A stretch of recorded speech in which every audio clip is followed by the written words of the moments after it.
Hello అండి. So, ఈరోజు మనం ఒక ప్లేస్‌కి వెళ్ళబోతున్నాం. ఇప్పుడు ఈ వీడియో చూసే వాళ్ళకి కొంతమందికి తెలిసుంటుంది. ఇంకొంతమందికి తెలియకపోవచ్చు. పర్లేదు. సో, మేముంటున్న ఏరియాకి దగ్గరలో హెచ్ఎంటీ అనేసి ఒక ప్లేస్ ఉంటుంది. ఆ ప్లేస్‌లో హెచ్ఎంటీ టెంపుల్ అని ఉంటుంది. గ్రౌండ్ పక్కన టెంపుల్ ఉంటుంది. లిటరల్లీ అక్కడ నాకు ఆ టెంపుల్ అంటే నాకెంత ఇష్టమంటే, అక్కడ టెంపుల్ ఉంది అన్న విషయం తెలిసినప్పుడు లిటరల్లీ ఆ అడవిలో ఇంత పెద్ద టెంపుల్ ఎవర్రా కట్టారు అనుకున్నాను. ఏదో టెంపుల్ అంటే నార్మల్‌గా చిన్నగా ఉంటుందిలే, పెద్దగా ఏముంటుంది అనుకున్నా.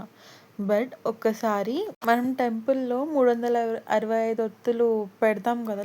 ఒక ఫైన్ డే అనమాట అది. సో, ఆ రోజు నన్ను ఈ టెంపుల్‌కి తీసుకెళ్లారు మా అమ్మ వాళ్ళు. లిటరల్లీ నేను చూసి షాక్ అయ్యాను తెలుసా! ఎవర్రా అయ్యా ఈ అడవిలో ఇంత పెద్దది కట్టారు టెంపుల్ అనేసి. నాకు మాత్రం స్పెషల్‌గా ఈ టెంపుల్‌లో వెంకటేశ్వర స్వామి అంటే చాలా ఇష్టం.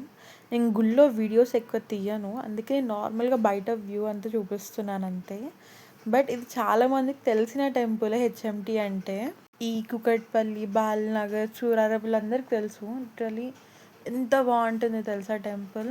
అండ్ మీరెప్పుడైనా ఈ ఏరియాలోకొస్తే ఈ టెంపుల్‌ని మాత్రం పక్కా విజిట్ చేయండి. చాలా బావుంటది. డీటెయిల్స్ బాగా చెప్తున్నావు అక్క. కానీ టెంపుల్‌లో దేవుడిని చూపియలేదు అనుకుంటున్నారు కదా! అలా ఏం లేదండి. నేను దేవుని దగ్గరికెళ్తే నేను దేవుడిని తప్ప ఇంకేది పట్టించుకోను. సో, అందుకే వీడియో తీయలే. బట్ మీరు వెళ్ళండి. పక్కా ట్రై చేయండి. సో, ఆ రోజు శనివారం. నేను 7 శనివారాల వ్రతం చేసుకుంటున్నా. అందరికీ తెలిసిందే కదా!